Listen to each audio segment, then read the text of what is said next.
Don't pass up that penny. Some rare 1-cent coins are worth a fortune. Check your change. You could be holding history worth thousands. The 1967 United States Roosevelt dime is one of those coins that, at first glance, seems common and ordinary. Millions of them passed through the hands of Americans in the late 1960s, spent at diners, slipped into jukeboxes, or tucked away into change purses without a second thought. But for collectors, the 1967 dime tells a story that goes beyond its face value of 10 cents. It's a story shaped by history, by the mint's response to a national coin shortage, by the removal of silver from circulating coinage, and by the quirks and errors that make certain examples worth far more than anyone in 1967 could have imagined. To understand the 1967 dime, you have to look back just a few years earlier. In 1964, the United States Mint was still striking dimes, quarters, and half dollars in 90% silver. But as silver prices began to climb, the intrinsic value of the coins themselves started to approach, and in some cases exceed, their face value. People hoarded coins, banks ran short, and circulation dried up. By 1965, the government made a major change. Silver was removed from the dime and the quarter entirely, and the half dollar was reduced to 40% silver. From that point on, dimes were struck from a clad composition, outer layers of copper-nickel bonded to a pure copper core, giving them the silvery look but without the precious metal content. The 1967 dime falls squarely in this new era. Like the 1965 and 1966 issues, it carried no mint mark. The reason for this was simple. During the height of the coin shortage, the mint believed that coin collectors were partly responsible by pulling coins from circulation based on mint marks. To discourage hoarding, mint marks were removed entirely from coins struck in 1965, 1966, and 1967. That means every Roosevelt dime from 1967 looks the same on its face. No D for Denver, no S for San Francisco, just a plain date of 1967 beneath Franklin D. Roosevelt's profile. Roosevelt's portrait, designed by John R. Sinek, had been on the dime since 1946, the year after the president's death. Sinek's design was chosen to honor Roosevelt's legacy, particularly his work with the March of Dimes, the campaign to fight polio. On the obverse, Roosevelt faces left, the word liberty appears to his left, the motto "I in God we trust" rests just below his chin, and the date, 1967, is positioned to the right. The initials JS for John Sinek are tucked subtly at the base of the portrait. The reverse carries another powerful symbol. The central torch represents liberty, flanked by an olive branch for peace on the left and an oak branch for strength on the right. The design is simple, elegant, and packed with meaning. Around the rim are the inscriptions United States of America, the motto E pluribus unum, and the denomination 1 dime at the bottom. In terms of production, 1967 saw massive numbers. The Philadelphia Mint struck over 2.2 billion dimes that year, making it one of the highest mintage years in the series. With so many made, the average worn example today is worth only face value. But as always, rarity in coin collecting doesn't come from how many were made. It comes from how many survive in pristine condition, or how many carry mistakes and varieties that make them special. Condition plays a major role in determining a 1967 dime's value. Most of these coins circulated heavily, picking up scratches, dings, and wear, but a small fraction were set aside, stored carefully, or saved in mint sets. These coins can be dazzling, showing strong luster and sharp details. Collectors seek out examples in high mint state grades, MS66, MS67, and higher. At these levels, even common coins become scarce. In fact, a 1967 Roosevelt dime graded MS67 by PCGS has sold at auction for over $300, while ultra-high-grade examples with perfect surfaces and blazing eye appeal have fetched even more. Proof-like examples also exist from special mint sets. In 1967, the U.S. Mint did not issue regular proof sets. Instead, it released special mint sets, or SMS, which contained specially prepared coins with sharper strikes and smoother finishes than regular circulation strikes. These SMS dimes are highly collectible, especially in superb grades. A 1967 SMS dime graded SP68 Deep Cameo can sell for $500 or more, depending on the market and demand. The cameo contrast, frosted design elements standing out against mirrored fields, makes these coins particularly striking and desirable. Errors are another reason the 1967 dime captures collector attention. Even in such a high mintage year, mistakes happened, and those mistakes have become treasures. Off-center strikes are one of the most dramatic. Some 1967 dimes were struck with the blank not properly aligned, leaving part of the design missing.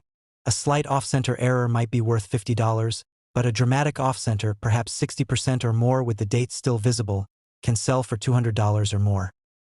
Double strikes, where the coin was struck more than once, are also fascinating.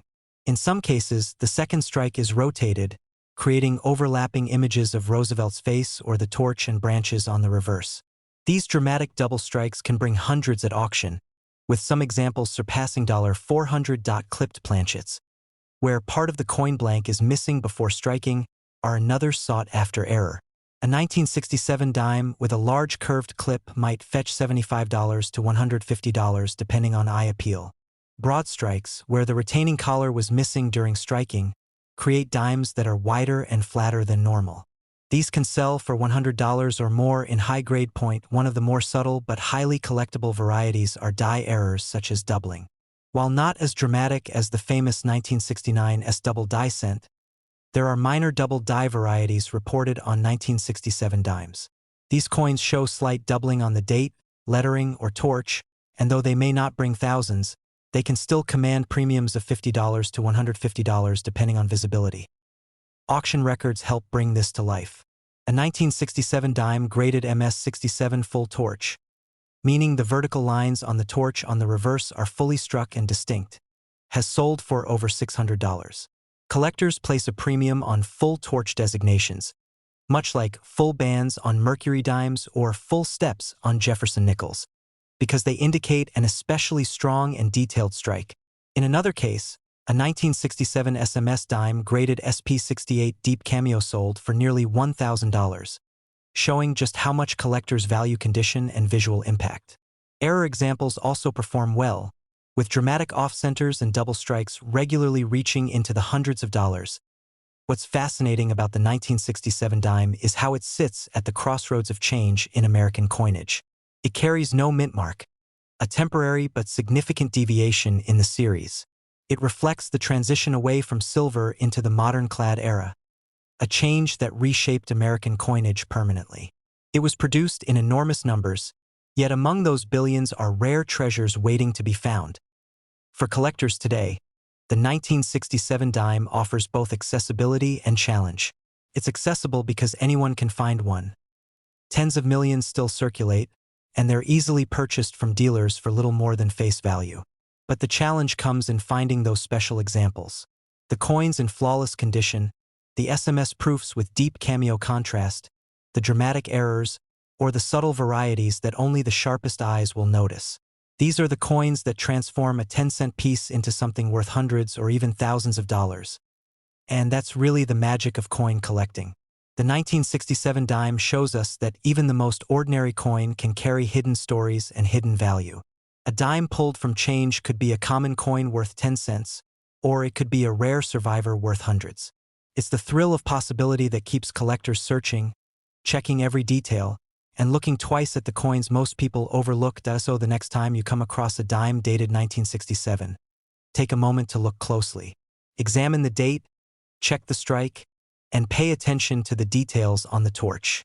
You may be holding a piece of history, a reminder of a time when the mint was adapting to shortages and change, a symbol of Roosevelt's enduring legacy, and perhaps even a hidden treasure waiting to surprise you. Whether it's worth 10 cents or hundreds of dollars, the 1967 Roosevelt dime is far more than just spare change. It's a story in metal, a snapshot of history, and a little piece of American numismatic magic. The 1980 United States one-dime coin might not catch your attention at first glance, but when you take the time to look closer, you'll realize that even this small 10-cent piece carries history, value, and in certain cases, incredible collector interest.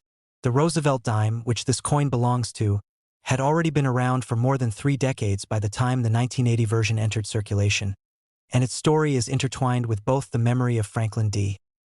Roosevelt and the fascinating world of coin collecting. Millions upon millions of these coins were struck, but among them are pieces that have become standout treasures, either because of their remarkable condition or because of minting errors that transform an ordinary coin into something extraordinary. The dime series we know today began in 1946 when the Roosevelt dime replaced the Mercury dime, just months after President Franklin D. Roosevelt's death in 1945. Roosevelt was chosen to appear on the dime partly because of his leadership during the Great Depression and World War II, but also because of his tireless work in fighting polio. The March of Dimes, the charitable organization that helped fund research against polio, was strongly connected with his legacy, making the dime an especially fitting tribute. The obverse of the dime was designed by John R. Sinek, the chief engraver of the U.S. Mint, and it featured a simple yet strong portrait of Roosevelt facing left. The reverse design shows a torch in the center, representing liberty, flanked by an olive branch for peace and an oak branch for strength. By 1980, the dime was already being struck in the modern clad composition that began in 1965. Rising silver prices in the early 1960s had forced the government to remove silver from circulating coinage, and so the Roosevelt dime, once composed of 90% silver, became a copper-nickel-clad coin. The 1980 dime is made of an outer layer of 75% copper and 25% nickel bonded to a pure copper core. It weighs 2.27 grams and has a reeded edge, just like the earlier silver versions, but carries no intrinsic silver value. This makes the 1980 dime seem like just another modern coin, but its value lies in the details that collectors hunt for. In 1980, Roosevelt dimes were struck at both the Philadelphia and Denver mints, and for the first time, Philadelphia included its P mint mark on dimes. Prior to 1980, Philadelphia coins carried no mint mark, but starting with this year, the P was added to the obverse, just above the date. Denver coins carry a D mint mark, while San Francisco struck proof dimes with the S mint mark. This change makes the 1980 Philadelphia dime a milestone, since it's the very first year that a P appears on the dime, and that alone makes it a notable issue in the series. The vast majority of 1980 dimes circulated heavily and remain common, worth only their face value. But as is always the case with coins, condition is everything. High-grade mint state examples with sharp detail, clean surfaces, and strong luster are far scarcer than worn coins, and collectors are willing to pay a premium for them. A 1980 dime graded MS-67 or higher by PCGS or NGC can sell for several $100s, and examples graded MS-68 have pushed past $1,000 at auction because of their rarity at that level. Proof coins from San Francisco also hold strong collector interest. A 1980 S-proof dime with deep cameo contrast, meaning frosted devices against mirror-like fields, is prized when it grades PR70, the highest possible grade. These perfect proofs are rare and have sold for several $100s. Proof coins may not have circulated, but handling, spotting, or weak strikes reduce their grade, making flawless survivors highly desirable. Mint errors are where the 1980 dime really shines. Off-center strikes are dramatic and collectible, and for the 1980 dime, examples with more than 40% of the design missing but with the date still visible can easily fetch $150 to $300 or more at auction. Double-struck dimes, where the coin was struck twice and shows overlapping design elements, can sell for hundreds as well, especially if the second strike is far off-center. Clipped planchets are another interesting error, where part of the coin's edge is missing due to a misfeed in the blanking press. A cleanly curved clip on a 1980 dime can bring values from $50 to over $150 depending on the size of the clip and condition of the coin. Even more dramatic are wrong planchet errors. A 1980 dime accidentally struck on a penny planchet, nickel planchet, or even a foreign coin planchet would weigh differently and look unusual, and such pieces can easily sell for several $1,000s. There are also transitional and striking errors related to missing clad layers. Sometimes a dime will be missing one of its outer nickel layers, exposing the copper core beneath. This results in a strikingly different appearance, with a copper-colored side that looks almost like a penny. These dramatic errors are highly collectible and can command several $100s depending on condition. Auction records show just how surprising the 1980 dime can be.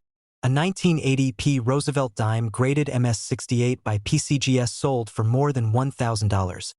Proving that condition rarity can push values far beyond expectations. Proof 1980 S dimes graded PR70 deep cameo have sold for $300 to $500. Dramatic off-center errors have fetched $250 to $400, while wrong planchet errors have crossed into the thousands, particularly when the coin was struck on a different denomination's blank. What makes the 1980 dime so engaging is that it bridges two important aspects of coin collecting. On one hand, it's a modern clad dime, easily overlooked, struck in the billions, and usually considered common. On the other hand, it's a key year in the series because of the introduction of the P mint mark, and it offers collectors a chance to hunt for high-grade examples and rare errors that stand out from the crowd. It teaches collectors that even a coin still found in change today can hold historical significance and surprising value when examined closely. Imagine for a moment a 1980 dime sitting in your change jar, unnoticed, perhaps scratched and dull, worth only 10 cents. Now picture another 1980 dime, struck slightly off-center, or with its copper core exposed, or preserved in flawless mint condition, blazing with luster as though it just left the presses yesterday. That dime could bring hundreds or even thousands of dollars in the right auction. The difference between the two is small, almost invisible to the untrained eye, but for collectors, it's everything. The 1981 dime coin reminds us that hidden treasures often sit right in plain sight. It was the first dime to ever carry the P mint mark. It has produced dramatic and valuable mint errors, and it has yielded high-grade survivors that command serious premiums. Whether in mint state, as a proof, or as a spectacular error, this small coin proves that even modern issues can become sought-after collectibles. So the next time a 1980 dime passes through your hands, don't dismiss it as just another coin. Look carefully at the date, the mint mark, the surfaces, and even the edges. What you might find could be far more valuable than you ever imagined. The 1985 United States Roosevelt dime may seem like just another small, silver-colored coin that slips through people's fingers every day without much thought.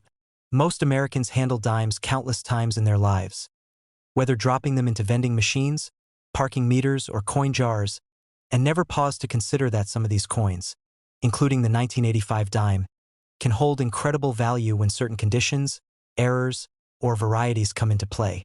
For collectors, the 1985 dime isn't simply 10 cents.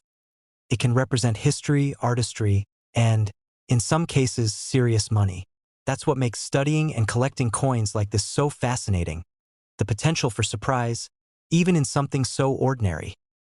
The design of the 1985 Roosevelt dime continues the long tradition that began in 1946. That was the year President Franklin Delano Roosevelt, who had passed away the year before, was honored with his portrait on the 10-cent piece. Designed by John R. Sinek, the dime became a tribute not only to Roosevelt's leadership during the Great Depression and World War II but also to his support for the March of Dimes, a campaign to fight polio.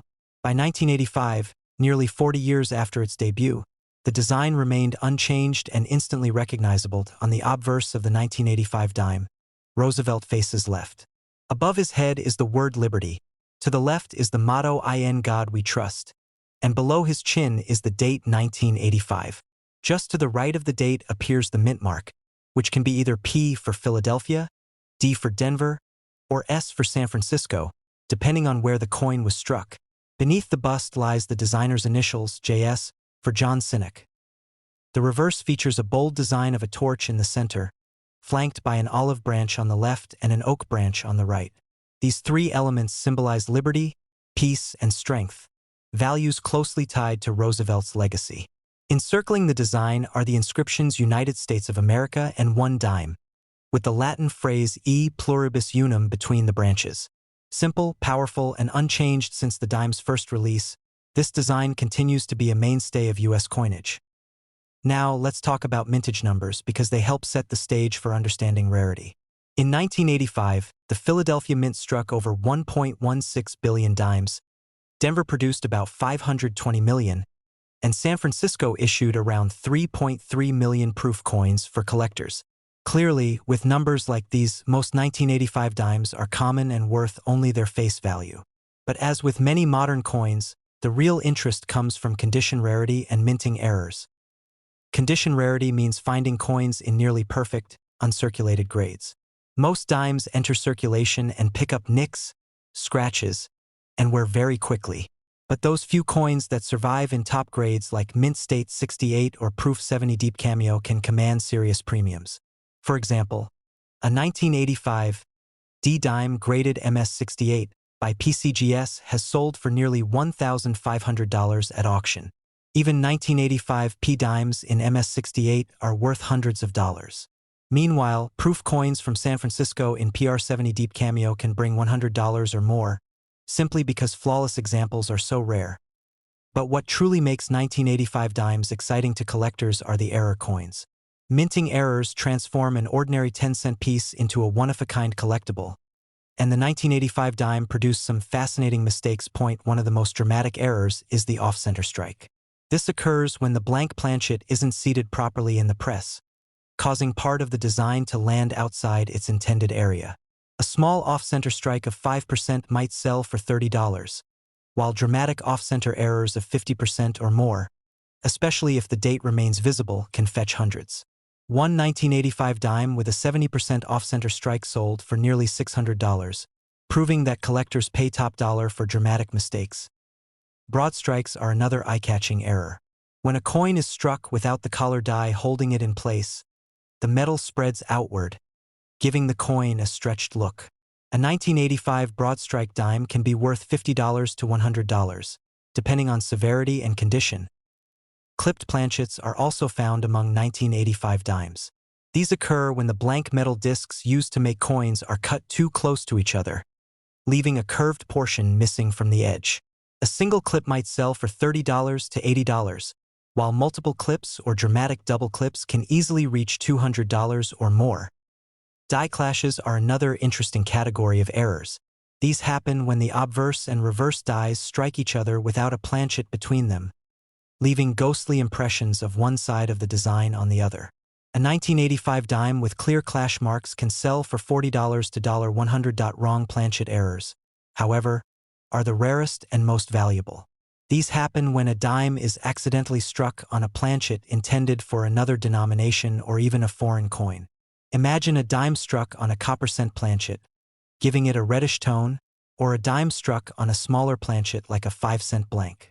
These spectacular errors can bring thousands of dollars at auction.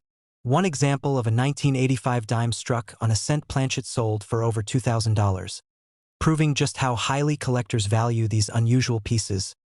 Double dies, though less dramatic, are also worth mentioning. These occur when a design is impressed onto the die twice, slightly shifted, creating doubled images on the coin. While no major double die varieties from 1985 have reached nationwide fame, minor ones have been reported, and these can bring $20 to $50, depending on clarity and demand. Auction records give us a sense of just how valuable the 1985 dime can be in top condition or with spectacular errors. A 1985 D-Dime in MS-68 has sold for nearly $1,500. A 1985 P-Dime in the same grade sold for close to $1,200. Proof coins in PR-70 Deep Cameo have topped $150. Dramatic errors, such as off-center strikes or wrong planchet coins, can range anywhere from $500 to over $3,000, depending on rarity and eye appeal. These figures prove that the 1985 dime is far more than pocket change. It's a reminder that every coin carries possibilities, whether in its history, its design, its rarity, or the unique mistakes that occurred at the mint. Collectors cherish these surprises because they transform the ordinary into the extraordinary. Think about it. A coin worth just 10 cents becoming worth over $1,000 simply because it survived in perfect condition. Or a misaligned strike turning a dime into a $600 collector's prize. Or a wrong planchet error boosting the value into the thousands. It's discoveries like these that fuel the excitement of coin collecting. So the next time you spot a 1985 dime in your change, don't just toss it into a jar. Hold it up to the light. Look closely at the edges. Examine the details under magnification. If it looks pristine, it could be worth grading. If it looks strange or unusual, it could be an error. And that error might be your ticket to hundreds or even thousands of dollars. That's the thrill of numismatics. Coins that most people overlook can, under the right circumstances, turn into treasures. The 1985 Roosevelt dime, with its rich history, familiar design, and potential for rarity, reminds us why it pays to pay attention. because sometimes the smallest coins carry the biggest surprises.